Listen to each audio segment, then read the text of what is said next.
Welcome to What's Going On, the weekly podcast and videocast of First United Methodist Church in Yankton, South Dakota. Hi, and welcome to this week's episode of What's Going On. I'm Pastor Katie here at First United Methodist in Yankton, South Dakota. I'm glad you could join me for this episode. In this episode, we just have some things that I would love to share with you and to invite you to be a part of. We are up and running for this fall, and it's been really exciting. There's a lot happening in the church. There's things that are ramping up. There's things that are winding down. There's things that I just want to be able to share with you. So this is going to be very informative as far as events, but also some rationale and some behind the scenes sort of knowledge. One of the things last year, as we were coming into this year of 2023, that the leadership team really discussed was a value around transparency in the leadership, a value around including people in the process, a value around having people know why we're doing what we're doing, how we make decisions, and inviting people to be a part of it whenever it makes sense. And so with that in mind, one of the things I want to share with you is about a project that started this summer that's not going in the way that I had hoped. So you might have noticed that there is a giant hole in our parking lot. Love that for us. Not really. That hole is where a playground is going to be installed. This summer, an opportunity came up where a apartment building was selling their playground. They had taken it out and they were selling it, and the contractor who had taken out the playground, the apartment building had made a deal with them that if that contractor could sell it, that they would get a cut in that, that there was some sort of agreement there. And so the contractor had contacted churches, and this was a dream that we've had for a while, or at least there's been some people in the church that have had this dream. It had come up to leadership team in the past. It was kind of in a phase of researching playground equipment, and they had already begun process of what does it look like with our insurance company and things like that. And so when this came about, it felt very like, oh my gosh, this is great. This is a great opportunity. It's meeting a need. It felt like prayers answered. And so we purchased that playground and then had gone into agreement with the contractor to install the playground. And so that was happening this summer, and our dream was that it would be done by VBS so that we could incorporate the playground into VBS. As you can tell, construction did, or it's more like destruction, honestly, did start. And that happened actually the week that I was gone. So it would have been the first week of August, which was later again than what we had really hoped for. And then all of a sudden things just weren't happening. And we kept trying to contact the contractor that we were using. And they were being kind of evasive. And then pretty soon couldn't even get a hold of them anymore. And so we've been doing a lot of work on trying to figure out what our options are, figure out what happened to the contractor. And what we've come to learn is the contractor skipped town. And having taken, we did not make payments for the full amount of the agreement, but a good portion. We do have the playground equipment. It is in our possession. We have it. It is ours. But we don't have anyone to install it. The contractor that we had made the agreement with is no longer here.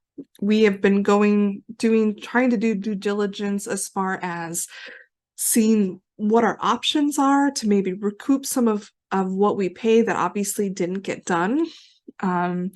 But with these kind of things, and if you've dealt with this before, and as I've been talking in different groups, what I'm learning is a lot more of you have dealt with this kind of thing than I realized. I'm kind of a newbie when it comes to contracting because I don't own my house. You guys own my house, and that's been the case for most of my adult life. And so I've never dealt with this on a personal basis. And I guess in some ways I just have this, I don't know, maybe it's an insane belief that when people enter into contracts with you that they're going to uphold their end of the contract. What I'm learning is that that's not always the case. So I want to tell you where we are right now. We've kind of realized that we're probably not going to be able to recoup the loss that we incurred with them kind of skipping out of town. Although I don't know that we have stopped pursuing our options there. And I think I want to give a shout out to Ross Danherter for being so gracious with us and helping us and thinking through things legally. And but we all also realize that if we want to get this playground installed, to start looking for other contractors who could install it. So obviously we've been reaching out to different places that have playgrounds and who installed it for you. The reality is most people buy playgrounds new, and part of the purchase of the playground is the installation, which again is exactly what we had. We didn't buy it new, but we had purchased it with the understanding that they would install it. And so that's been a little bit tricky. Also, you might be thinking, well, couldn't we just get a bunch of people together some Saturday afternoon and get this thing done? Well, the challenge there is with our insurance, in order for us not really to be held liable if something were to happen on the playground, we need to have someone who is licensed. The licensing, basically, the insurance will say that if that person is a licensed contractor, is licensed, maybe in some capacity, it is a sense of vouching that they would know what they were doing, that they would understand the necessary steps in order to install something like this, rather than a bunch of people like me who, yeah, we can figure it out. If someone were to get hurt, the argument could be made that maybe the stuff wasn't installed properly and then someone gets hurt. And so the requirement for our liability with our insurance is that it needs to be someone who's licensed to install it. So that's where we're at. The other reality is what we paid that person, that contractor, about 10,000 of that at this point, and I don't think we're giving up necessarily, but it's looking like we're going to be out about $10,000. And so we're going to have to probably raise a little bit more in order to get it done, which is not ideal, but it is the reality. The thing I will say, without going into too much detail, is covering the cost of the playground and the equipment before wasn't actually costing the church itself a whole lot of money, because there were some donors that came forward who really believed in that vision and wanted that to happen. Unfortunately, I wish I could say that we have the playground already. So if that's something that you believe in, and hopefully lightning doesn't strike twice for us, I think we're a little bit more hesitant now and make sure that the person that we hire will be stick to their word. But if that's something that you really want to see and make happen, there's two things that I'm asking. One is, if you have an idea of someone who is a licensed contractor, or maybe even like a landscaping company, I think that might be a route we can go as well. That let us know so we can contact them and see if there might be some availability. And two, if you'd like to donate to this, I really, like I said, we have the playground, and I know we've got like 50, 60 kids that come on Wednesday nights, and how amazing would it be? They are energetic. And I would love, while the weather is nice, to be able to send them to the playground in our parking lot and let them play before before and after they do their 605, even after Sunday, you know, like let your kids get some energy out. If that's something that speaks to your heart and you would like to help a little bit with that, would you consider giving? Like I said, it's probably going to be around 10,000, which is what we kind of lost out on for the work that didn't get done, that should have gotten done, that we had paid for. So those are the two things, if you've been wondering. I do know that the one of the conversations that trustees are having is getting a fence up around there as soon, and the fence probably doesn't, we could do the fence. And so they are looking into that, and when they start to get that figured out, if they need help, we'll definitely let you know if you would like to come help with that project. So we are very aware of that. And if possible, don't park in the spots that are right up next to that, to give room for people to drive through the parking lot. That would be great. All right, so that's, again, in the spirit of transparency. In the spirit of transparency, another thing that's happened is we've sold both of our church vans, which is really great, actually. They'd been sitting in our garage. We have a garage across the street. They've been sitting down there since before I came, not being utilized, and we paid to have them licensed and insured, and that was costing us a couple $1,000s a year. And so the leadership team made the decision that it's more cost effective for us to sell them, and then if we ever need a van that size for like a youth trip or a mission trip or something, it's more cost effective for us to rent at that point. And so those have both been sold. Praise the Lord. I'm so excited, in particular, that our handicap van got sold to someone who really needed it, and needed it in that way. And so just blessings upon those who received those vans. And so that left us with 2 open bays in our garage. And again, we have this space, let us utilize it. And so the trustees, in conversation with the leadership team, have made the determination that that we will rent out those bays. And in the interest of not we know that there are some people that are interested in using this, but you might be one of them. And so the trustees are going to be opening that up to sealed bids, and it'll be a yearly contract with the church, and then the sealed bid is how much you'd be willing to pay for those. And it's two spots in our garage. We have 3 is bays the right word? I don't know. We have 3 garage doors. One of them we're going to keep as the church, because we do have stuff we store down there. We're also going to be getting rid of some of the stuff that we have stored down there that there's no need for. And again, the trustees have been working on that and reaching out to people. So we're not going to just like chuck everything. That's not how we do things. But if it's also stuff that like nobody can use, there's no reason for us to continue to store it. So they're doing that work.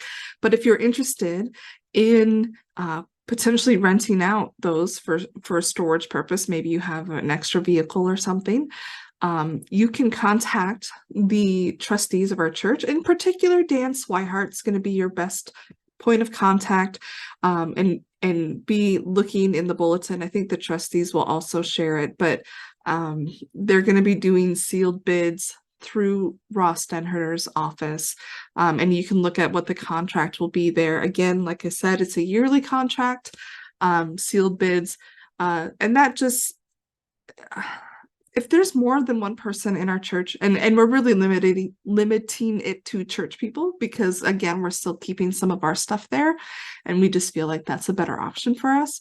But we also, I mean, how do you choose between church people who want it? Like, that's not, sealed bids felt like the most democratic way of doing it. So that is something that is happening. Also, we have a trailer down there that I also believe will go up for sealed bids as well. And so be on the lookout. The trustees have been doing a lot of great work there, and I'm really proud of the work that they're doing. So They're also installing garage door openers because we've never had that in the garage down there, which is mind-boggling to me. So making some really good upgrades and making that and then any of the money that is coming in from that, once that gets going, will go into the same as if someone were to rent out a building, rent out a room in the building for a party or something. We called it building use funds, and that's where that money from renting the garage will go. Again, if you have questions about that, let the trustees know. Dan Swihart, Merle Brandt, or Scott Kaziski. You can definitely ask me. I have limited knowledge, but if it's beyond me, I will probably refer you to one of those three if you have questions in regards to any of those things that I've just talked about. But again, I just want you to be in the loop. I want you to be aware of some things that are going on, that are happening, that maybe we don't touch on Sunday mornings because it feels like, when would I do that? In the children's time? I don't know. So speaking of Sunday mornings, did you like last week's sermon? I had so much fun and I was nervous about it. Last week, I rolled 90 balls of yarn and prayed to God that I had enough for everybody in worship last week. And we did I am the vine and you are the branches, and made a joyful mess of yarn together. And I hope that you walked away from that experience really contemplating what it means to be a part of the community, what it means for the people around you to be a part of your faith, what it means for you to be a part of theirs. And one of the goals and one of the things that you're going to see a lot of us, a lot from the church, and in particular in this year, is community activity, because I really believe that that's one of the things that we lost a little bit in the dark years. Can I refer to it that way? I mean, I was here, but COVID, that's the biggest thing it took away. And I think that's been the biggest struggle in coming back from it, is some of us got really used to being home, and it's convenient and it's nice, but we start to lose connection with each other. And I think the strongest churches are the churches where every person in the church is not just connected to the pastor, or, hey, I just like this pastor, so I'm going to go to this church, but have real genuine connections with the people around them, and not just one or two, but with at least a group of people, so that if you lose your connection to the church, there's still going to be plenty of other people that you are part of that community. I say that as a United Methodist because the last thing I want is anybody in this church to only be at this church because of me. I can't think of any person who probably is, apart from my immediate family, and that is quite literally true because they have to go where I go. But if that's the case, as soon as I leave, and as Methodists, we know that that is a reality that will someday happen, hopefully long into the future, but we don't know these things. But if I leave, they leave, right? Because that was their connection. And I don't want that. I don't want anybody to only be connected to me. I want everybody in this church to be connected to as many other people in this church as I can, as possible, and to find those reasons and those shared experiences and shared viewpoints and shared interests to bind us together. And so we put up the yarn that you all twisted and tied and bound together into an art piece that is now downstairs in our lounge, and it'll stay up for quite a while, I think. I'm really proud of it, not because I was the instigator. That's how I'm going to think about it in a lot of ways. I'm often the instigator, but I'm not the owner. You're the owner. You all made it. You all make this church what it is. I'm trying to help you to see it. I'm trying to help you to embrace it. I'm trying to help you to invest in it, but it's yours. Those connections are yours. My piece of yarn is one piece. And my hope and my goal is that if I were to ever have to take that piece of yarn out of this community, that the whole thing doesn't fall apart. Because you are all connected to each other. And so I hope that you come and you see that and you take some time to reflect on that and then take some action of like, maybe my piece of yarn is barely connected. Like maybe it's wrapped in right here with this one other person, or this one tiny slice of what this church is and what this church does and what this church believes. And maybe I need more than that. Maybe I want more than that. Maybe that's why this hasn't been meeting a need, or why I've been feeling so disconnected, is because I am. And I want you to be connected. I want you to be that your yarn is so twisted and tied up with everybody else's yarn that you're not going to be able to extract it. Because you shouldn't. Because our faith is communal. Our faith is bound up with one another. And so take the time to invest in each other, because as you build relationships with other people, you are going to find Christ in the midst of them. I truly believe that. If you have no idea what I'm talking about, I encourage you on Facebook, you can go watch just the sermon and see what happened, or you can find it on YouTube and watch the whole service. But I had a lot of fun with it. Now, don't expect that level of creativity from me all that often, because I will tell you that wiped my brain out for a little bit. So this week, don't expect fireworks, because that's not going to happen every week. But also, I want to give you time to really let that become a part of you, that you reflect and meditate on it, that you let it become something that ignites within you a desire to grow deeper into this community, to entangle yourself further. So as I mentioned, one of the things that we're really trying to focus on is creating opportunities for that connection to one another, to continue to build the community that is here, because many of you, I don't think, realize how awesome you are. I have the unique benefit of getting to know all of you to some degree. And what I know is how awesome all of you are. But I don't think you know. I don't think you know. And so that's why you're going to start seeing, and it's already happening, a lot more opportunities for connection. In the month of September, we have some things happening. The 19th, we have our Loads of Love mission. We need more people to sign up for that. This is this month, it has gone down to just 1 2-hour shift from 4 to 6, but it is a full 2 hours. And we need like 6 people or so to really make that happen.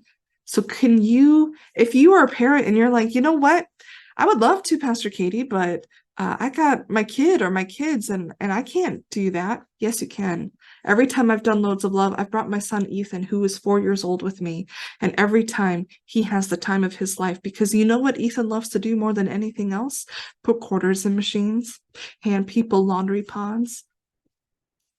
If your kids are there, we will put them to work, and they will get to experience the joy of serving. They will get to experience people being grateful to them. It's worth it. If that has been your hesitation, don't let it be, because I'm going to be there on Tuesday with my son, Ethan, and I want you to come as well. Ethan can show your kids the ropes. He's 4 years old and he is a pro at this already. There's no excuse that if you have the time that you are not coming and sharing in this incredible ministry that we have to people in our community that we might not see in any other time. We've started doing a prayer box at Loads of Love, and the prayers that come in from there. You have no idea, just by looking at someone, what is going on in their life. But when they share those prayer requests with us that we can pray for them, you start to see people who are really hurting, people who are really broken, people who are really scared because they're trying so hard to make ends meet. And this one little thing of not having to worry about how I'm going to pay for my laundry helps. For us to be able to say, we just want to do this for you. We're not going to make you prove yourself. We're not going to make you promise that you're going to come to church. We're not going to make you sign your name on a dotted line. We are just going to do this for you because you came. And because God told us to love our neighbor. No strings attached. Because that is so powerful in the life of someone who feels so overwhelmed by life, who feels that everyone is out to get them, who feels that they are in debt in so many ways. And for us to be able to say this is a gift of grace. That might be the only grace they experience. So come experience that for yourself. Be an agent of grace. And if what's holding you back is a judgment of they don't deserve it, what if they go and spend the money that they would have spent on laundry doing something? What if they do? God didn't call us to love the people who were worthy. God called us to love our neighbor, and there was no qualifications on that. Our neighbor is whoever God puts in our way. And I believe God has called us to be in that laundromat every week. I believe that God and other churches have felt that calling too, and they are sending their people. And I want us to send our people to be in mission. If you feel like, does church make a difference? You show up at Loads of Love and you will see how we are making a difference in our community and how we are connecting to people and loving people and creating opportunities for people. It is incredible. And I'm so sad that so much of our church has missed out on it because they're afraid. I'm going to be there this week and I want you to come. Even if you don't sign up, come just to see what it is. Come just to experience it. Come to ask me those questions or to put those things out there, because if you can set aside your fear, if you can set aside your hesitation, if you can set aside your judgment and just come and serve and love, those are the moments that we grow. Those are the moments where we experience transformation. You will walk away a different person. I guarantee it. I've only gotten to Tuesday. That's how far I've gotten. And look I've already been on my soapbox like 4 times. All right. Wednesdays, prayer group, 8:30 in the morning. This group is doing God's work. Let me tell you. Again, this is one of those, like, I cannot take credit for it. It was not my idea. My credit is that I said yes, and I will show up. And let me tell you, I show up, but God shows up in a profound way. And one of the things that the ladies in this group have done, and so far it is the ladies, but I'm convinced that when you unleash the women, things are happening. These ladies, not only will they pray for what is happening, they then send cards to the people that they're praying for. And we have started to receive cards back from these people. And these are people that some are in the church, some are connected to us, to whoever is there in a tangential way. I have had ladies in this group send note cards to my high school friends who I was like, they need prayer, this is going on. And they have responded to me of like, Katie, that card made me cry. I can't believe you have people in your church who don't even know me praying for me. Again, if you want to feel where the power of this church is, start coming to these things, because I'm speechless, honestly, which is not good for a podcast. So I'm gonna press on. 8:30 Wednesday mornings. Also, honestly, out of that, the ministerial has relaunched their prayer group, and they are meeting at our church every Wednesday at 10:30. The pastors, not all of them, but the pastors of Yankton are going to meet at the Methodist Church weekly to pray. for Loads of Love, to pray for Servant Hearts Clinic. We're starting to put prayer boxes out into the community. We're working on trying to get them translated into other languages that people speak in this community. But they are going to be praying for the mission and ministries of our churches. God is moving. Powerful things are happening. And let me tell you, they're happening under our roof. It's amazing. Thursday, the 21st, I'm still in next week. Isn't this amazing? Thursday, the 21st, we're doing Women's Night Out. So last fall, we did a couple months of Mom's Night Out. It was awesome. I loved it. I think the first one, we had like 30 some moms show up. It was amazing.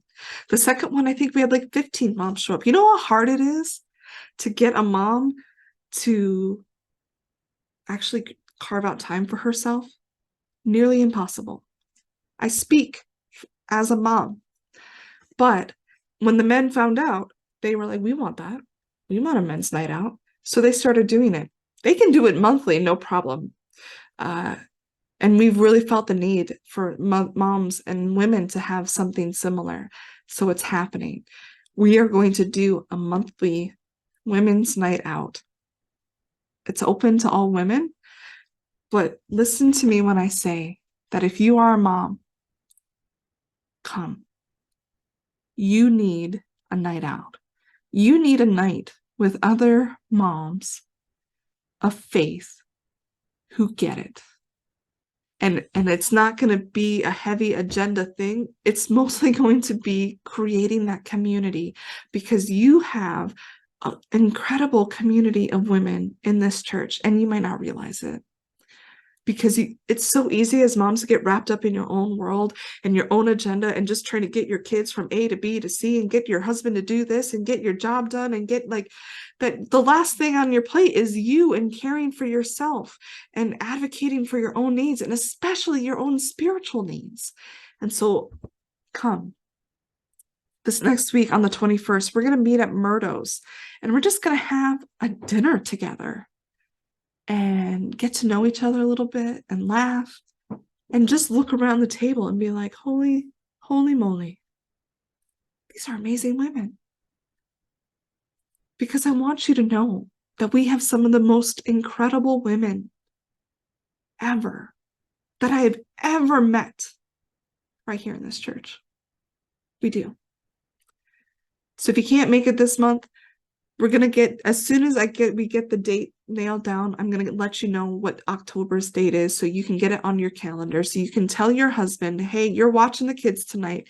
If your husband is out of town, if you don't have one, whatever, let us know. We will coordinate around and try to get it so that you can make it, because you are worth investing in. You are worth having this time. And I am adamant about that.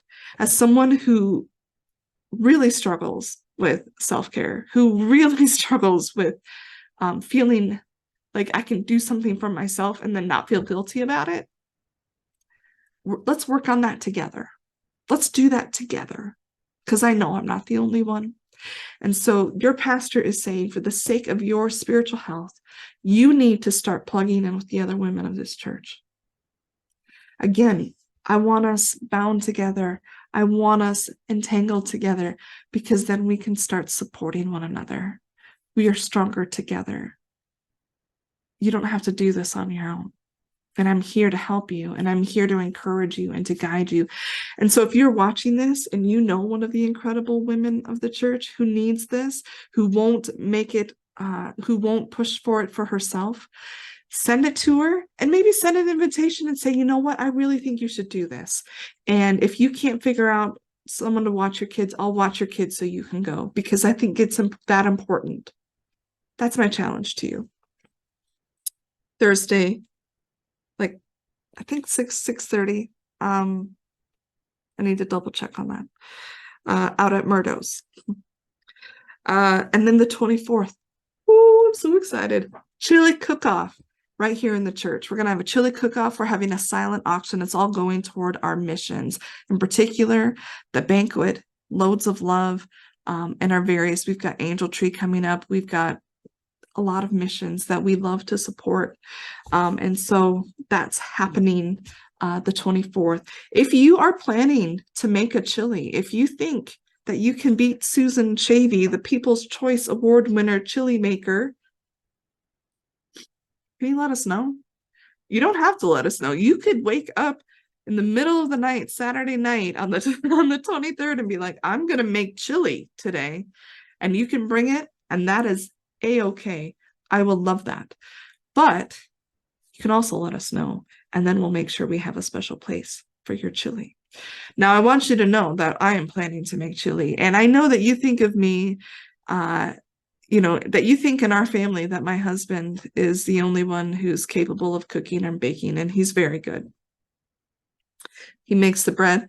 I'm a baker. Apart from bread, I do everything else. But when we come together, when he takes the things he's good at and I take the things I'm good at, and we become a team, I tell you what, you do not know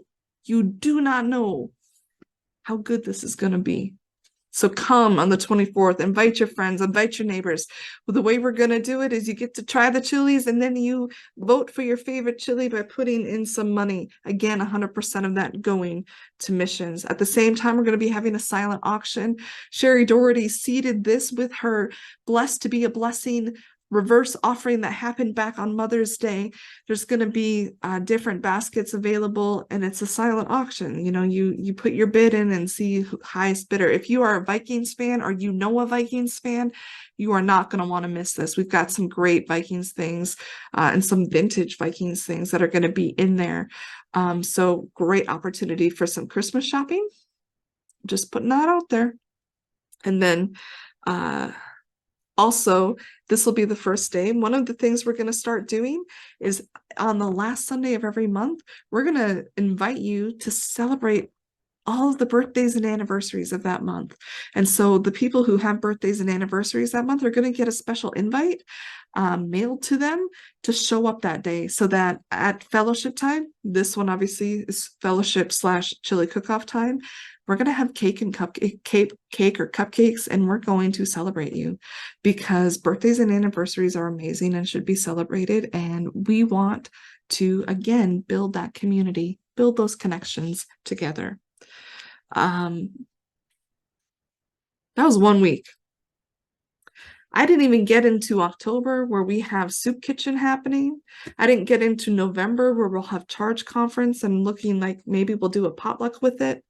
I didn't get into Christmas yet. I did 1 week. Things are happening. And I want you to be a part of it. If you haven't filled out your soul scan, do that, because that's another great way for me to connect with you and to help to connect you with other people. I think I've talked enough for this episode. I maybe had a little bit too much caffeine today. I'm not entirely sure. I think it's more that it's finally fall and I'm in my happy place wearing my fall colors and not sweating everywhere. But I think it's also because I have been front and center in watching God move in this church. I have been front and center in seeing the ways that the people of this church are incredible. And I just want all of you to see and experience what I have seen and what I get to experience, because it's amazing. God is good. God is with us. And great things are happening. So I hope to see you in worship, and I hope to see you at some of these other things that are happening. Until next time, God bless. Thank you for listening to this episode of What's Going On. We'd love to have you join us for worship here at the church on Sundays at 10 a.m. You can also find us online via our website at firstumcyankton.org or search for us on YouTube.